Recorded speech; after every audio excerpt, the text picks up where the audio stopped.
They say you can't miss what you never had, but for 16 years, Kate missed everything. She was just a number in the state system, a ghost in a gray room, waiting to age out and disappear into nothingness. She didn't know that whilst she was staring at cracked ceilings and dreaming of a family, a man she'd never met was spending his final breath trying to find her. She didn't know that her inheritance wasn't just a farm. It was a crime scene. It was a war. Kate was about to walk into a trap set by powerful men who thought they could bury the truth just as easily as they buried her grandfather. But they made one fatal mistake. They thought because she was an orphan, she didn't know how to fight.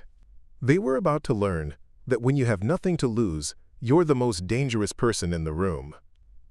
But before we unravel the secrets buried in the foundation, please take a quick second to hit that like button and subscribe to the Farmer's Promise channel. It might seem small to you, but it makes a massive difference to us. Thank you for your support. Now, let's find out what was really left in the will. The smell of St. Catherine's orphanage was a specific, unyielding cocktail of industrial lemon cleaner, cheap floor wax, and the damp, metallic scent of cast iron radiators that never quite warmed the air. For 16-year-old Kate Baker, it was the smell of limbo. It was the scent of a life held in suspension, a colorless waiting room that had stretched on for 13 years. Kate sat on the edge of her narrow bed, the mattress springs groaning under her slight weight.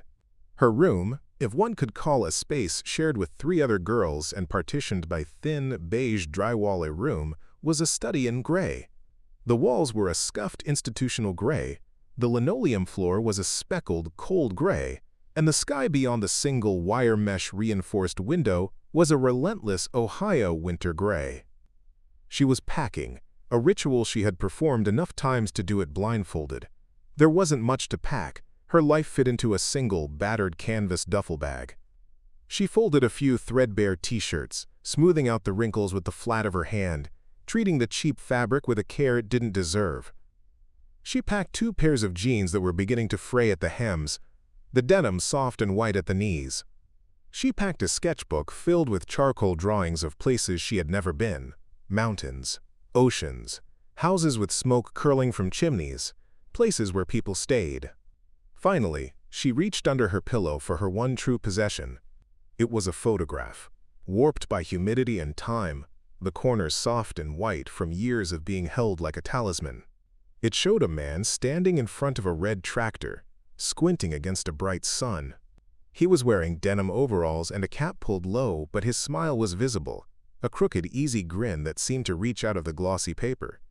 Samuel Jones. That was the name the social workers had given her years ago. Her grandfather. He was a ghost story, a myth.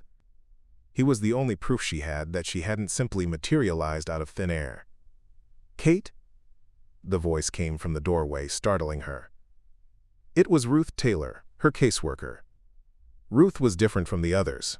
She wore colorful scarves that smelled of vanilla and lavender, and she actually looked Kate in the eye when she spoke, not through her or past her to the next case file. But today, Ruth's expression was tight, her usually warm eyes clouded with a mixture of anxiety and something else. Pity? Kate hated pity. It tasted like chalk. "Mr. Larson is here," Ruth said softly, stepping into the room but leaving the door open. "We need to go down to the office." Kate zipped her duffel bag with a sharp rasp, the sound echoing in the small room. "I'm ready. Where are they sending me this time? Is it the foster home in Dayton with the angry dog? Or the group home in Cleveland?" "Just come downstairs, Kate," Ruth said, bypassing the question, her hand hovering near Kate's shoulder but not touching. The hallway was long and echoed with the distant sounds of other children. Shouts, laughter, the slam of a door. Kate walked with her head down, counting the tiles. 1, 2, 3, crack. 1, 2, 3, crack. It was a way to keep her heart from hammering against her ribs. She prepared herself for the usual speech. Budget cuts, overcrowding, sorry, Kate. The administrative office was stiflingly hot, a sharp contrast to the drafty hallway. Sitting behind the cheap laminate desk was a man who looked like he had been tumble-dried in his suit. He was balding, with a fringe of white hair clinging to the sides of his head, and he was sweating profusely despite the winter chill outside. He stood up when Kate entered, a gesture of respect that immediately put her on guard. Adults didn't stand up for wards of the state unless they wanted something, or unless something terrible had happened. "Kate, this is Eddie Larson," Ruth said, guiding Kate to a hard plastic chair. "He's an attorney." "A probate attorney," Eddie corrected, his voice raspy, as if he hadn't used it in a while. He adjusted his glasses, his hands shaking slightly as he opened a thick manila file on the desk. "I've come a long way, Miss Baker, from Oak Haven, Tennessee." Kate crossed her arms, a reflex she had perfected by age 7. It was her armor. "Okay. I'm here about the estate of Samuel Jones," Eddie said. He looked at her over the rim of his spectacles, his eyes searching her face for a resemblance. "Your grandfather." "I know who he is," Kate said flatly, staring at a water stain on the ceiling. "He's dead. He died when I was a baby. That's what the file says." "No," Eddie said. The word hung in the air, heavy and solid. "No, Miss Baker. Samuel Jones passed away 6 months ago." The room seemed to tilt. The radiator hissed, a sharp, angry sound that cut through the sudden silence. Kate felt a buzzing in her ears, like a trapped fly. "What?" "He didn't know where you were," Ruth interjected quickly, reaching out to touch Kate's arm, though Kate shrank back from the contact. "There were errors. Clerical errors in the interstate system when you were transferred from Tennessee to Ohio. When your mother died, the paperwork got lost between counties. Samuel spent 10 years looking for you, Kate. He hired private investigators, he filed petitions, he never stopped looking." Kate felt a lump form in her throat, hard and painful. He had been looking. All those nights she had wished for someone to come, someone had actually been trying. She felt a surge of irrational anger. Anger at the system, at the paperwork, at the stolen time. Eddie Larson pushed a piece of paper across the desk. It was a copy of a last will and testament, the legal jargon dense and intimidating. "He left you everything, Kate. It's a property called Jones Creek Farm. 200 acres in the Tennessee hills." Kate stared at the paper. The letters swam before her eyes. A farm. A grandfather who had wanted her. A grandfather who had been alive while she was staring at gray walls and eating cafeteria mystery meat. "Why now?" she whispered, her voice barely audible. "Why find me now?" "Because the law finally caught up with the truth," Eddie said gently, wiping his forehead with a handkerchief. "And because the farm is yours." "But," he hesitated, glancing at Ruth. "But what?" Kate snapped, her defenses rising again. There was always a but. "It's complicated," Eddie admitted, leaning back in his chair. "The estate is land-rich, but cash-poor. There are debts, but it's yours, Kate. It's your home if you want it." If she wanted it. The concept was alien. Wanting things was a dangerous habit in the orphanage. It led to disappointment. But the alternative was aging out of the system in 2 years with nothing but a bus ticket and $50. "I'll go," Kate said, her voice trembling but her chin high. "I want to see it." The drive to Tennessee took 6 hours, but it felt like traveling to a different planet. As they crossed the state line, the flat gray industrial landscape of Ohio gave way to the rolling, verdant embrace of Kentucky, and finally the rugged hills of Tennessee. The air that rushed in through the open window of Ruth's sedan tasted different here. It tasted of damp earth, decaying leaves, pine needles, and wood smoke. It was a rich, complex smell that filled Kate's lungs and made her dizzy. They arrived in Oak Haven just as the sun was beginning to dip below the ridgeline, painting the sky in bruises of purple and gold. The shadows stretched long across the winding roads. Eddie Larson had driven ahead in his dusty sedan, leading them off the main highway and onto a gravel road that wound deep into the valley, the tires crunching loudly in the quiet evening. "Almost there," Ruth said, gripping the steering wheel tight. She seemed nervous, glancing at Kate every few minutes. They turned a final corner, the trees opening up like heavy velvet curtains. Kate gasped. It was a disaster. In her mind, fueled by the romanticized image in the photograph and the desperate dreams of her childhood, Kate had pictured a pristine white farmhouse with a wraparound porch, perhaps some chickens scratching in the yard, and lush green pastures. What sat before her was a skeleton. The house was a towering Victorian structure, but the white paint was peeling in long, gray strips like dead skin, revealing the gray wood beneath. The porch listed dangerously to the left, propped up by cinder blocks. The fields were not green pastures, but chaotic tangles of kudzu and briar. A green ocean that seemed to be swallowing the land whole. The barn roof had partially collapsed, gaping open like a toothless mouth against the darkening sky. "It needs some work," Ruth said, her voice high and tight, trying to force optimism into the cabin. Kate got out of the car. Her canvas sneakers sank into the mud. The silence of the place was profound. No traffic, no sirens, just the sound of wind moving through the high grass and the distant, rhythmic murmur of a creek.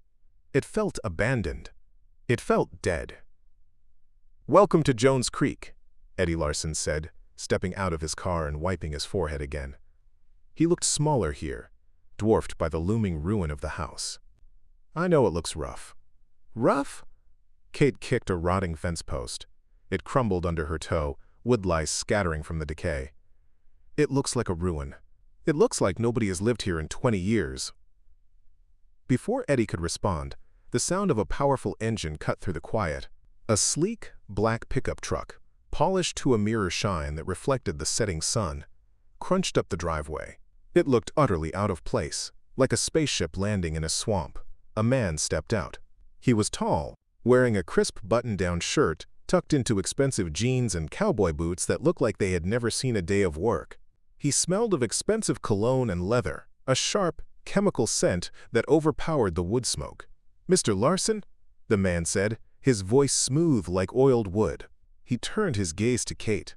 His eyes were blue, piercing, and entirely devoid of warmth.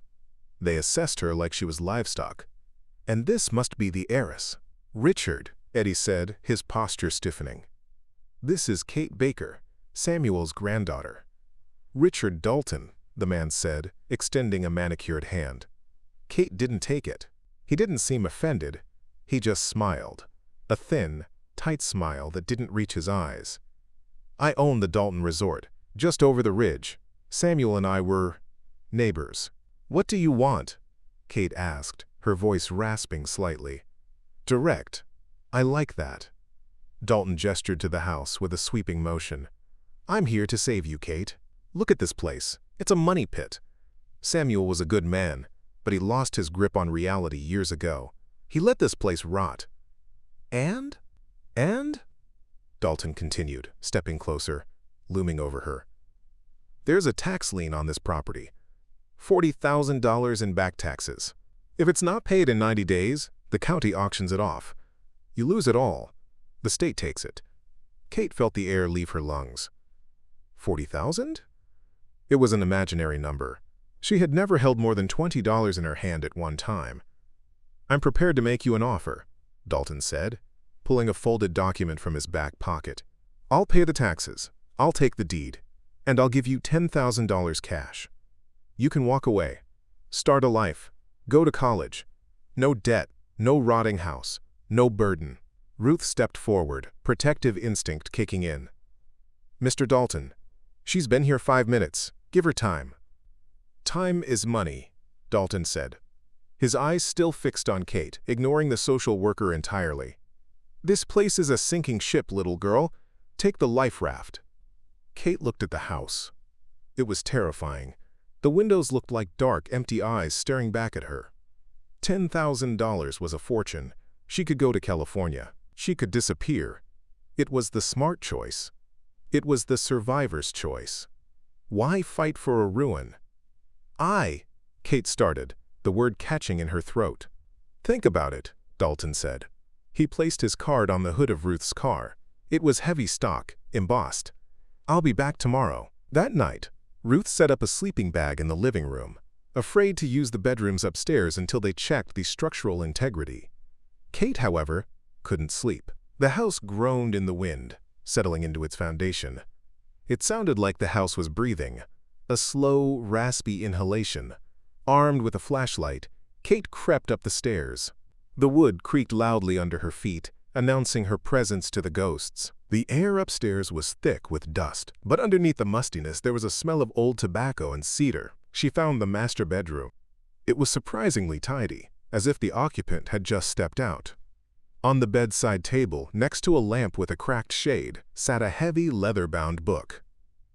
Kate sat on the bed. The quilt was soft, handmade, a patchwork of faded blues and reds. She opened the book. It was a journal. October 14th, the first entry read. The handwriting was strong, jagged. Another dead end in Columbus. The social worker wouldn't tell me anything. Said the records are sealed. I shouted at her. I shouldn't have. I just want to know she's safe. Lord, just let me know she's warm. Kate turned the page, her heart hammering. December 25th. Merry Christmas, Katie. I bought a doll today. Ruby says I'm foolish, buying toys for a ghost, but I know you're out there. I put it in the attic with the others. Maybe one day you'll play with them. Tears pricked Kate's eyes, hot and stinging. She flipped forward, years passing in the turning of pages. The handwriting grew shakier, more erratic, the pen digging deeper into the paper. June 12th. Had to sell the tractor today. Need the money for the investigator. The farm is suffering, but if I find her, it won't matter. We'll build it back together. A farm is nothing without family.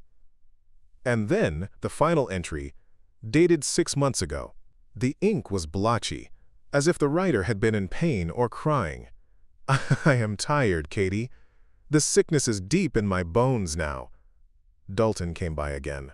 He looks at my land like a wolf looks at a lamb. I won't sell. I will never sell. If she ever finds this place, she'll know she was always wanted. The land remembers, and so do I. You are my blood, Katie. You are the roots. Don't let him take our roots. Kate closed the book. She held it to her chest, the leather cool against her skin. She sat there in the dark, listening to the wind rattling the window pane, and for the first time in her life, she felt the heavy, terrifying weight of being loved. He had sold his tractor for her. He had let the farm rot to find her. She wasn't a file number here. She was the mission. When the sun rose, casting long beams of dusty light through the broken windows, Kate walked out onto the porch. Richard Dalton was already there, leaning against his truck, checking his expensive watch. "Well?" Dalton asked, holding out a gold pen. "Ready to sign?" Kate looked at him. She looked at the fields, choking in weeds. She looked at Ruth, who was watching her with worried eyes, ready to take her back to the safety of the system. "No?" Kate said. Dalton blinked, his smile faltering. "Excuse me?" "Get off my land," Kate said. Her voice didn't shake. "I'm not selling." Dalton's smooth mask slipped, revealing a sneer of genuine annoyance. "You're making a mistake, kid. You have 90 days. You can't raise 40 grand growing weeds. Get off," Kate repeated. Dalton laughed, a harsh barking sound that scared the crows from the fence line. "Have it your way. I'll see you at the auction." He climbed into his truck and sped off, spraying gravel, leaving a cloud of dust that tasted of defeat. Kate turned to Ruth. "We need bleach. And a lot of trash bags."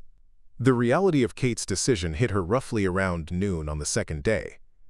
The adrenaline had faded, replaced by the grim logistics of poverty. The farmhouse had no running hot water. The water heater was a rusted hulk in the basement that looked like it hadn't functioned since the 90s. The electricity worked in only half the rooms. Flipping a switch was a gamble. The pantry was stocked with cans of beans that had expired 3 years ago and a box of crackers that had turned to dust. Kate stood in the kitchen, scrubbing a layer of sticky, polymerized grease off the countertop with a ferocity that made her arms ache. She was fueled by spite, but underneath, panic was rising like floodwater. 90 days. $40,000. It was impossible. She was a 16-year-old girl, with $50 in her pocket, and a house that was falling down around her ears. The back door creaked open with a groan of rusted hinges. Kate spun around, gripping the scrub brush like a weapon. Standing in the doorway was a woman who looked like she had been carved out of granite. She was short, stout, with iron-gray hair pulled back in a severe bun. She wore a floral apron over a flannel shirt and carried a covered casserole dish that smelled of roasted meat and rosemary. "You missed a spot," the woman said, her voice gravelly and unimpressed, pointing to the corner of the counter. "Who are you?" Kate demanded, backing up against the sink. "I'm Ruby," the woman said, setting the dish on the table. She pulled a key ring from her pocket and hung it on a hook by the door, a gesture so familiar, so automatic, it spoke of decades of habit. "Ruby Miller. I kept house for your grandfather for 30 years, until the money ran out." Ruby walked to the sink, turned the tap, and frowned at the brown trickle that emerged. "Still bad," she muttered. "Who said you could come in?" Kate asked, though she lowered the brush. The smell of the food was making her stomach cramp with hunger. Ruby turned, her eyes softening just a fraction as she took in Kate's appearance. The messy hair, the dirty clothes, the defiant stance of a cornered animal. "Samuel did. He told me to keep the key. Said Ruby, when she comes you feed her, so sit, eat." It was a shepherd's pie, still hot. Kate realized she hadn't eaten since breakfast the day before. She sat. Ruby began to wipe down the cabinets with a rag she produced from her apron pocket, working with efficient, angry strokes. "Why is the water brown?" Kate asked between bites, the comfort of the warm food loosening her tongue. Ruby stopped scrubbing, her shoulders slumped, the granite facade cracking. "That's the real trouble. It ain't just the pipes. The well went bad about a year ago. Smells like chemicals, turpentine and death." "Is that why he couldn't pay the taxes?" "Part of it," Ruby said, staring out the window toward the ridge. "He had to truck in water for the cattle. Cost a fortune to bring water up this mountain. Drained his savings dry. He had to sell the herd eventually. Broke his heart, he loved those cows." "Why did the well go bad?" Kate asked. Ruby turned to the window, staring toward where Dalton's resort lay hidden behind the trees. Samuel had his theories. This farm sits on top of the Oak Haven Aquifer, purest water in the state. Or it was. Dalton's been building that expansion of his golf courses, luxury condos. They use a lot of chemicals for that landscaping. Samuel thought Dalton was dumping runoff into the creek bed that feeds our table. "He poisoned us?" Kate asked, her blood running cold. She looked at the glass of water she had almost poured. "Samuel couldn't prove it," Ruby said bitterly. "Tests cost money. Lawyers cost money. And Dalton owns half the county council. He squeezed your grandfather until he broke." The scope of the battle was becoming clear. It wasn't just neglect, it was sabotage. Over the next week, Kate threw herself into the work to keep the panic at bay. Ruth had to return to Ohio to manage her other cases, but she arranged for Kate to stay under the, quote, kinship care provision with regular check-ins.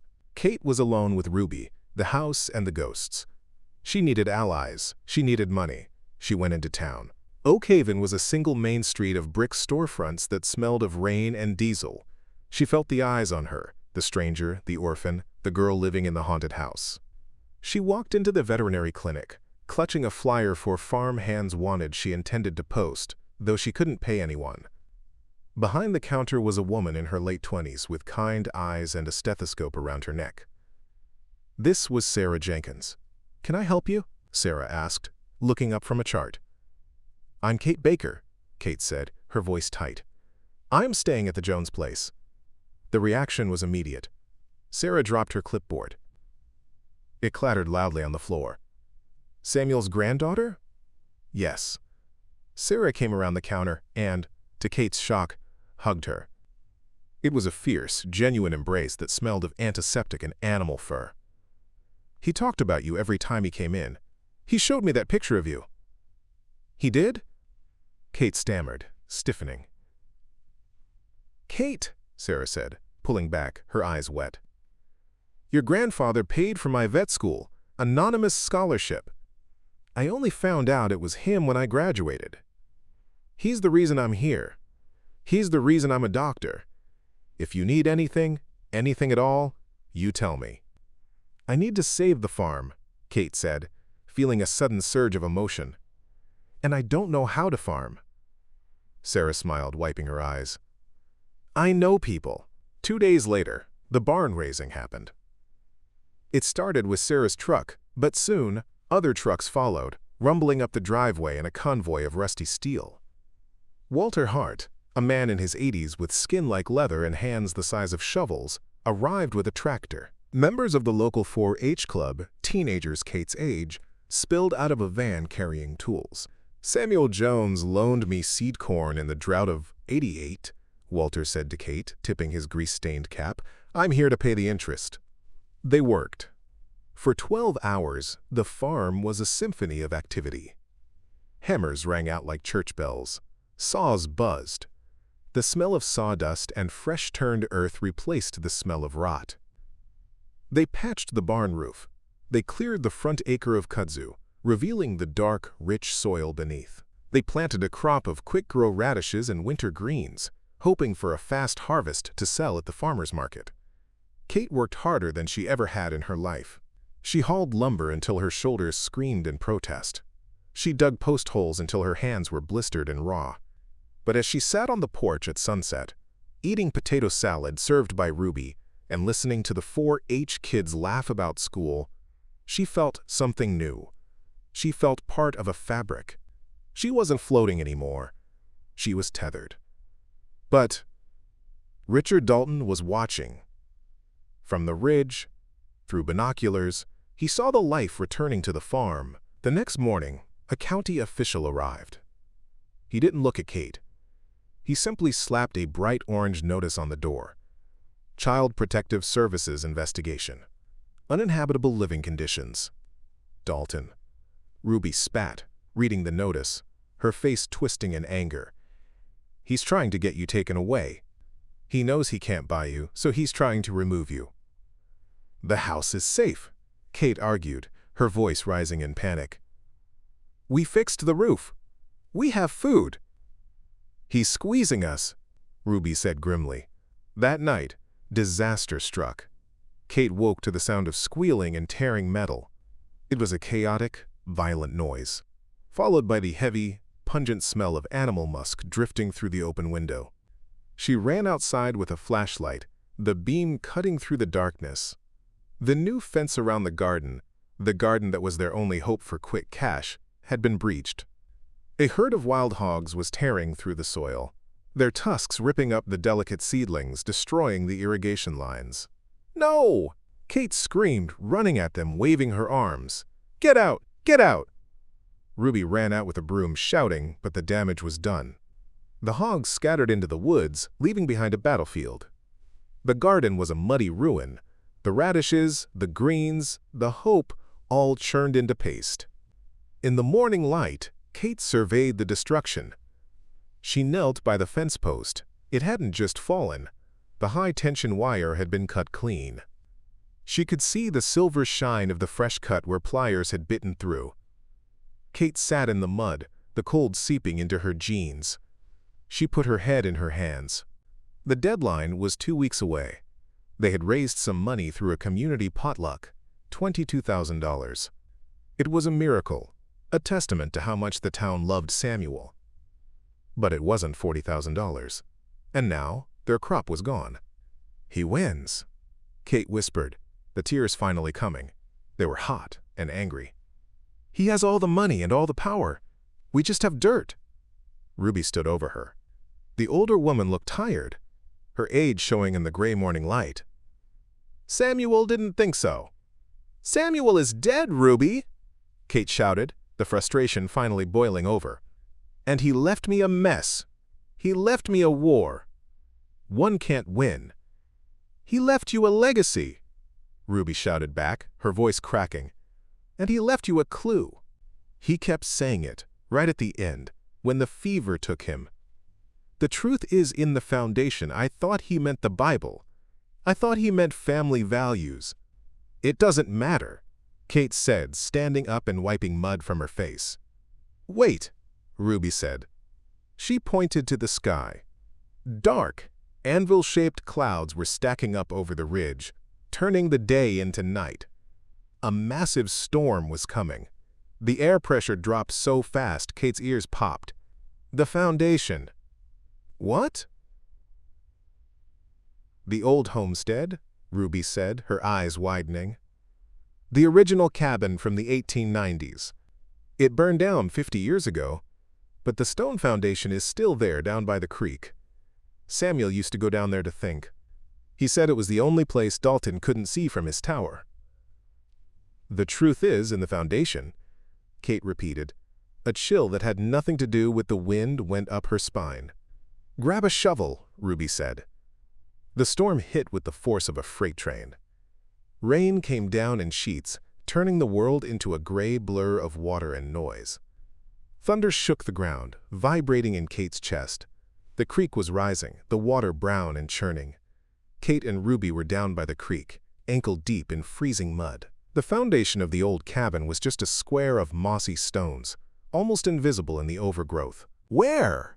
Kate yelled over the wind, shielding her eyes from the stinging rain. "The corner!" Ruby yelled back, pointing to a large, flat cornerstone that looked slightly misaligned. "He always sat on that rock!"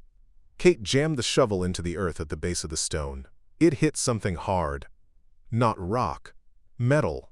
A hollow clang that sounded like salvation. "Help me!" Kate screamed. Ruby fell to her knees, disregarding her arthritis, digging with her bare hands. Kate pried with the shovel, using her entire body weight as a lever. The stone shifted. Beneath it, buried in a bed of gravel to keep it draining, was a metal lockbox. It was rusted shut, but heavy.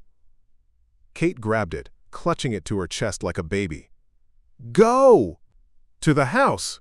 They scrambled back up the hill, slipping and sliding, the rain soaking them to the bone. They burst into the kitchen, dripping wet, gasping for air. Kate slammed the box onto the table. She grabbed a screwdriver and hammered it into the lock. With a screech of tortured metal, the lid popped open. Inside, wrapped in layers of plastic freezer bags, were papers. Kate ripped the plastic open. Her hands were shaking so hard she could barely hold the pages. "What is it?" Ruby asked, leaning in, water dripping from her nose.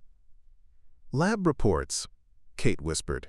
"Independent water quality analysis. Dated 2 weeks before he died."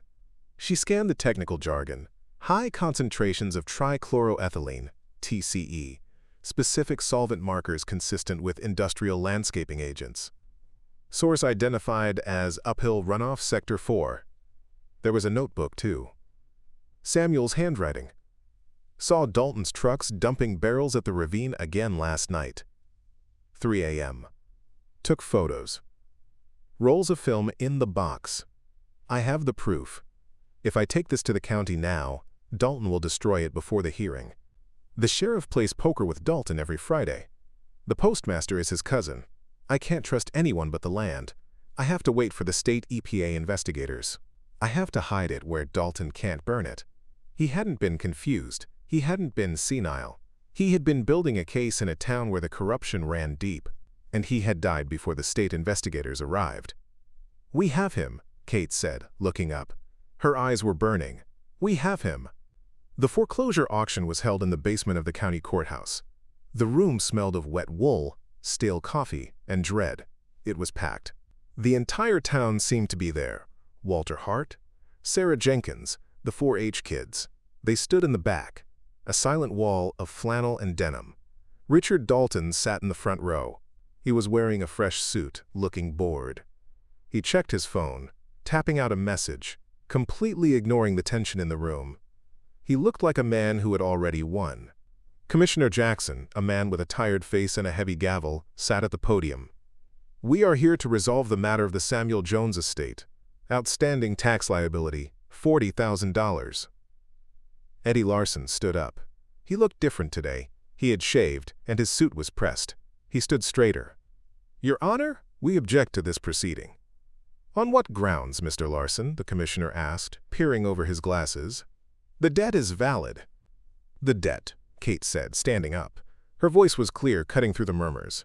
It carried to the back of the room. "The debt was manufactured." Dalton snorted, not even turning around. "Sit down, kid." Kate walked to the front of the room. She was wearing her muddy boots. She didn't care. She placed the rusty lockbox in the file of papers on the commissioner's bench. The rust stained the polished wood. "My grandfather didn't lose his money," Kate said, turning to look at Dalton. "He spent it trying to survive a crime. These are independent lab reports proving that Richard Dalton has been dumping toxic solvents into the Oak Haven aquifer. He's been dumping for 2 years, and the poison hit our well a year ago. He destroyed our water to drive down the property value so he could buy it for pennies." A murmur rippled through the room. It grew into a roar. Dalton stood up, his face turning a blotchy red. "This is slander! That's garbage found in a hole! I'll sue you for everything you have." "It's evidence!" Eddie Larson boomed, finding a voice Kate didn't know he had. "And we have the photos. The negatives are in that box, Commissioner. Dates stamped." Commissioner Jackson picked up the reports. He adjusted his glasses. The room went dead silent. The only sound was the ticking of the clock on the wall. He read in silence for a long, agonizing minute. Then he looked at Dalton. The look was withering. "Mr. Dalton," the commissioner said, his voice ice-cold, "if these reports are verified, this is a federal offense. I am suspending this foreclosure, immediately pending a criminal investigation." The room erupted. Cheers broke out from the back. Walter Hart threw his hat in the air. Sarah Jenkins hugged Ruth. "However," the commissioner shouted, banging the gavel, "order! Order!" The room quieted down, but the energy was vibrating. "The taxes," the commissioner said, looking regretful. "The county cannot simply erase a tax debt. The law is the law. The suspension only buys time. The debt must be paid." The victory was hollow. They had stopped the sale, but they still didn't have the money. "We have $22,000, Kate said, holding up the community check. Her hand trembled. "It's all we have." The commissioner looked at Kate. He looked at the check. Then he looked back at the file Kate had given him. He flipped to the back of Samuel's notebook. "Wait," the commissioner said. He squinted at a page. "Mr. Larson, did Samuel Jones ever file a Form 10A? An environmental hardship claim?" "He tried," Eddie said. "The county rejected it last year due to lack of evidence." "Well," Commissioner Jackson said, pulling a pen from his pocket, "this constitutes new evidence. The rejection was in error.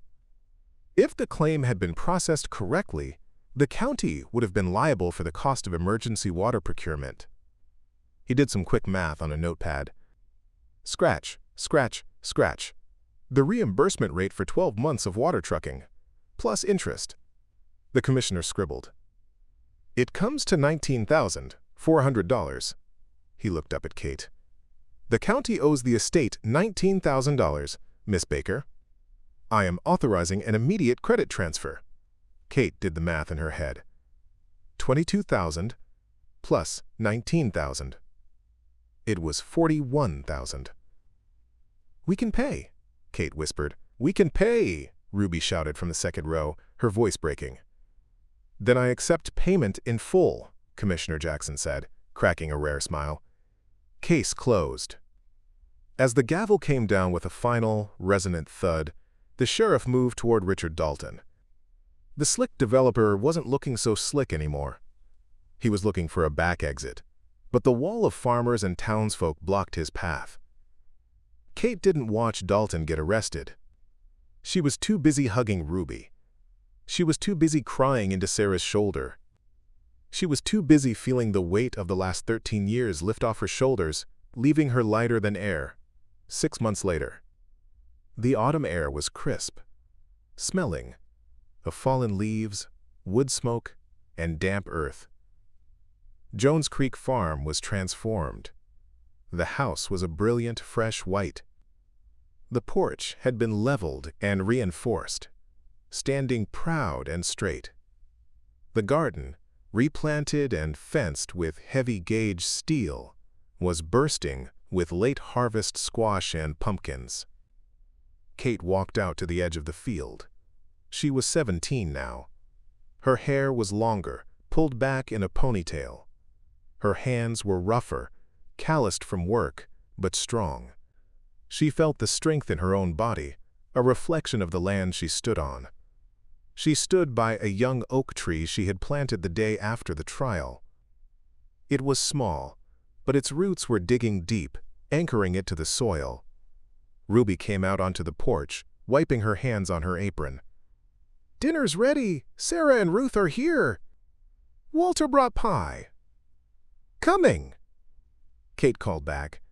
She looked down at the fresh journal she held in her hands. It was the first blank one. Samuel's journals were on the shelf inside, a completed history. This was the future. She opened it to the first page. She took a pen from her pocket and wrote, "Day 1 of the rest of my life. I am Kate Baker, granddaughter of Samuel Jones. This is my land. These are my people." She looked up at the setting sun, painting the Tennessee hills in the same purple and gold she had seen on that first terrifying drive. But it wasn't terrifying anymore. It was beautiful. It was hers. "Welcome home," she whispered to the wind. And for the first time, she knew the wind heard her. If this story touched your heart, subscribe to The Farmer's Promise and turn on notifications so you never miss another tale of resilience, hidden truths, and the families we build when life gives us a second chance. Share this with someone who needs to hear it.